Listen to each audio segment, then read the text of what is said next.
আজি মই আপোনালোকক দেখাম বাঁহৰ গাজ কেনেকুৱা বনায় আৰু কেনেদৰে কাটে। এনেদৰে গুচাব লাগে। মই গুচোৱা নাই দেই, আইতাই গুচাইছে।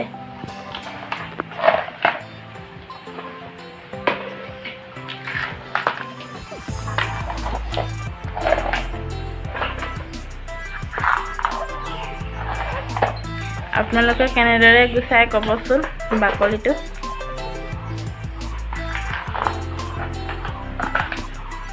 কিমান যেন বাকলি লাগি থাকে।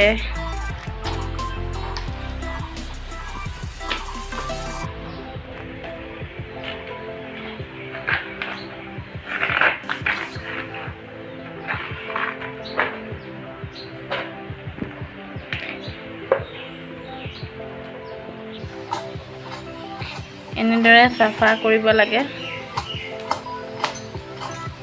কিমানখিনি বাকলি ওলালে।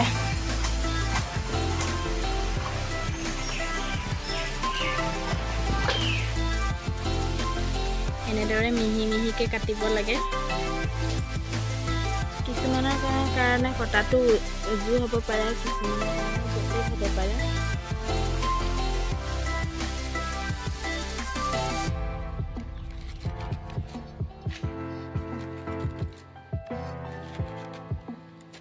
আপোনালোকে কিমান মিহিকৈ কাটে কমেণ্ট কৰি ক'বচোন।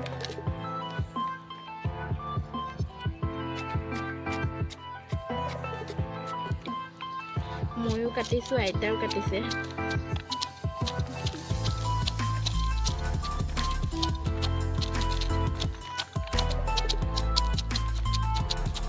মই ইমান মিহি মিহিকৈ কাটিব নোৱাৰিম চাগে, ফাৰ্ষ্ট কাটিছোঁ যেতিয়া।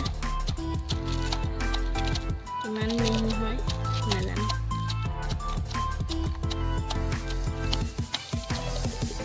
কটা হৈ গ'ল। এতিয়া এই বাঁহৰ গাজটো 2 দিন বা এদিনৰ কাৰণে পানীত তিয়াই থ'ব লাগিব। পানীত তিয়াই থ'লে এই কাৰণে ভাল, টেঙা হৈ পৰে অকণমান, তেতিয়া খাবলৈ ভাল আৰু আচাৰ বনাবলৈও ভাল। কিমান মিহি হৈছে নাজানো, আইতাৰ কটাখিনি মিহি মিহিয়ে হৈছে, মোৰটো কিমান হৈছে নাজানো আৰু। 2 days later. 2 দিন মই পানীত তিয়াই থ'লোঁ। পানীত তিয়াই থোৱাৰ পিছত মই এতিয়া চেপি উঠাই দিম। মই চেপি ইয়াৰ পানীখিনি ওলাই দিম। এই পানীত থ'ব নালাগিব।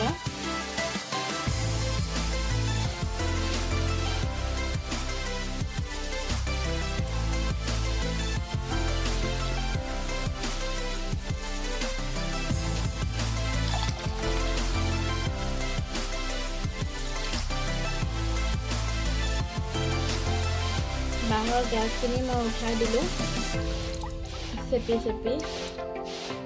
এতিয়া এই পানীটো আপোনালোকে ভাতৰ লগতো খাব পৰা যায়। ভাতৰ লগত খালে টেঙা টেঙা লাগে আৰু খায়ো ভাল লাগে। খাই চাবচোন কেনেকুৱা লাগে। মই ইয়াত হালধি আৰু অকণমান নিমখ দি সানি ৰ'দত শুকাবলৈ দিম। হালধি আধা চামুচ দিছোঁ আৰু নিমখ আধা চামুচ দিছোঁ।